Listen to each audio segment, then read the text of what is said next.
ಮಗಳ ಶವ ಸಾಗಿಸೋಕೆ ಲಂಚ ಕೇಳಿದ್ದ ಪ್ರಕರಣ ರಾಜ್ಯ ಸರ್ಕಾರಕ್ಕೆ ತೀವ್ರ ಮುಜುಗರ ತಂದಿಟ್ಟಿತ್ತು. ಈ ಬಗ್ಗೆ ಟಿವಿ9 ವರದಿ ಮಾಡಿದ್ದೇ ತಡ. ಪೊಲೀಸ್ ಇಲಾಖೆ ಇನ್ನಷ್ಟು ಅಲರ್ಟ್ ಆಗಿದೆ. ರಾಜ್ಯ ಸರ್ಕಾರವನ್ನ ಬಡಿದೆಬ್ಬಿಸಿದ ಟಿವಿ9 ವರದಿ. ಪಿಎಸ್ಐ ಪಿಸಿ ಅಮಾನತು, ತನಿಖೆ ಇನ್ನಷ್ಟು ಚುರುಕು.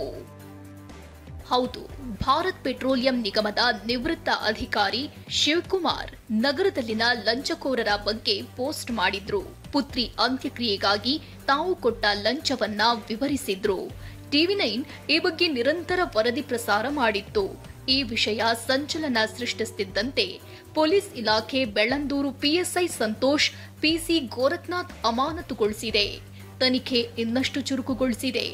ಸದ್ಯಕ್ಕೆ ಒಂದು ಪ್ರಿಲಿಮಿನರಿ ತನಿಖೆ ಆದಾದ ಮೇಲೆ ಸಬ್ ಇನ್ಸ್ಪೆಕ್ಟರ್ ಮತ್ತು ಒಬ್ಬ ಸ್ಟಾಫ್ ನಾವು ಸಸ್ಪೆಂಡ್ ನಮ್ಮ DCP ಮತ್ತು ಈಸ್ಟ್ ಝೋನ್ ಜಾಯಿಂಟ್ ಕಮಿಷನರ್ ಮಾಡಿದ್ದಾರೆ. ಅವರು ಇನ್ನೂ ಎನ್ಕ್ವೈರಿ ನಡೀತಾ ಇದೆ.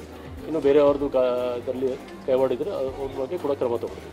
ಪ್ರಕರಣ ಸಂಬಂಧ ಮಾತನಾಡಿದ ಗೃಹ ಸಚಿವ ಪರಮೇಶ್ವರ್, 1,000 ರೂಪಾಯಿ ಆಗ್ಲಿ 5,000 ರೂಪಾಯಿ ಆಗ್ಲಿ ತಗೊಂಡ್ರೆ ಸಹಿಸಲ್ಲ, ಅಂತವರನ್ನ ಸಸ್ಪೆಂಡ್ ಮಾಡ್ತೇವೆ ಎಂದ್ರು. ಈ ಹಣ ತಗೊಳ್ಳೋ ವಿಚಾರದಲ್ಲಿ ಭಾಳ ಕಠಿಣವಾಗಿ ನೋಡ್ತೇವೆ.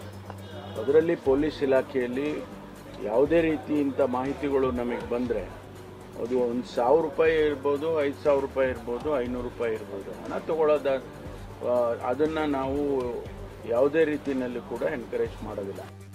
ಶವ ಸಾಗಿಸೋಕೆ, ಮರಣೋತ್ತರ ಪರೀಕ್ಷೆಗೆ, ಮರಣ ಪ್ರಮಾಣ ಪತ್ರಕ್ಕೆ, ಅಂತ್ಯಕ್ರಿಯೆಗೆ ಅಂತೆಲ್ಲ ಲಂಚ ಪಡೆದಿದ್ದಾರೆ. ಸಾವಿನಲ್ಲೂ ಹಣ ಎಣಿಸೋರಿಗೆ ತಕ್ಕ ಶಾಸ್ತಿಯಾಗಬೇಕಿದೆ.